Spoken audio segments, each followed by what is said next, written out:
Hi, this is Darby Hobbs with Radio Entrepreneurs and the Conscious Business Show. We're here today with Justin Bakule. He's Executive Director of the Shared Value Initiative, a wonderful supporter of our local Conscious Capitalism Boston chapter, and he's been engaging in many efforts in looking at how work over the past 10 years, both with FSG and Shared Value, has really aligned with the principles of conscious capitalism. So, Justin, we're really excited that you're here with us today. The elements of conscious capitalism looks at company purpose.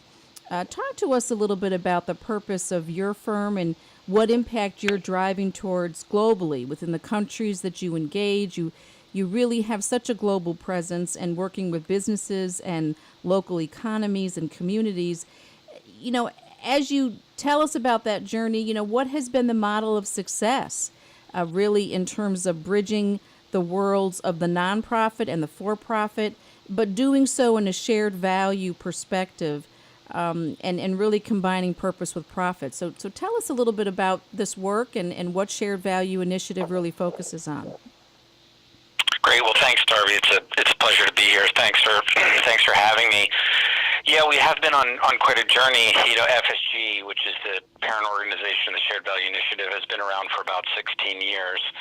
And I guess we've always been focused on trying to advance progress on the world's most intractable problems: global development, global health, education, and so forth. FSG originally stood for the Foundation Strategy Group because we started working first with private and community foundations around these issues of strategy and evaluation. And as we moved and started working primarily with funders, more than just foundations, so companies and governments, we became FSG.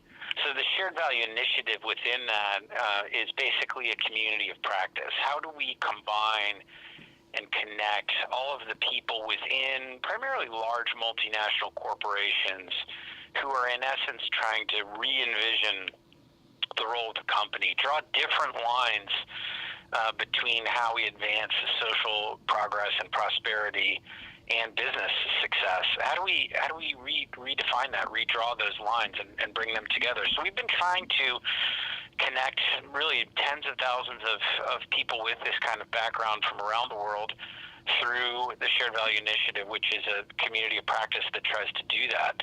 And I guess the initial observation we had is, even as we started with this initial concept that we could align business success with society success, that we needed all of the people around the world who were working on this, both within companies, within nonprofits, and within governments, who were in essence trying to re-envision the role of business in society. Where have you seen in some of the programs that you've been able to look at, where has been some of the perspective and the biggest impact towards people's lives? You travel all the time to very exotic places, and I know you're doing such incredible work and trying to integrate all these constituents to the table. That's not only quite a feat, but you must see great satisfaction in the impact that you're having in some of these local communities. Yeah, absolutely. I do feel fortunate that I sort of get to, I suppose it's kind of like a liberal arts education in the way that companies are driving change around the world. And by that, I mean I get to see at a high level many, many different examples from around the world in different corners of the globe. And of course, probably the one self-evident thing is that pace of change and how that change happens is quite different in different political and economic systems. So the role of the private sector in Korea will be different than in the Philippines and different than in North American headquartered companies, even to European countries. So I do have a chance to see that. I think I would point towards three categories if I think of the work we've done over the years. And let me summarize them and provide examples of what I think is sort of the most interesting new developments now. Number one is how companies are, in essence, and a nice connection here to conscious capitalism and the purpose of business. I think there's a certain number of companies who are really rethinking their entire business model.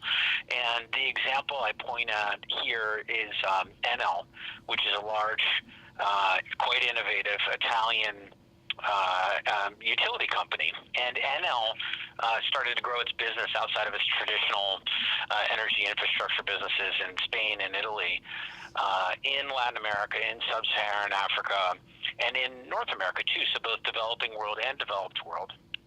And they did this by saying, look, the future of energy generation is all going to be around renewable sources. So as they look to grow their business, they invested in new assets in these other places in the world, only in renewables, so sun, wind, geothermal, et cetera, and away from traditional energy sources like oil and gas and coal.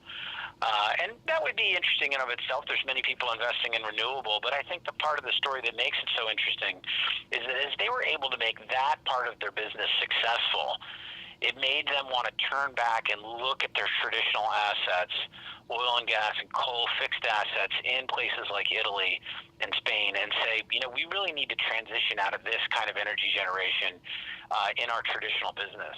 And in fact, have made a robust commitment to really $20 billion of reinvestment in fixed assets in places like Italy to also make that transition away from traditional power sources into renewables in their fixed asset business in those countries. I think that's fascinating and really rethinking how an energy generation business works, not just feeling like it has to be a startup brand new, but how do you really transition one that's been around for quite some time.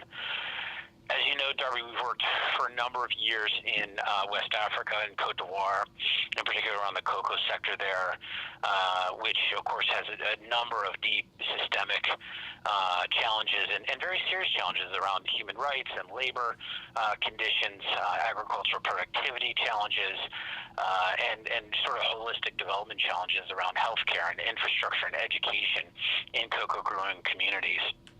But I think one of the things that's been interesting there is really being able to catalyze industry-wide action and doing that in a way that was, I think, facilitated by sort of my second theme, which is, how do we sometimes redefine competitive boundaries?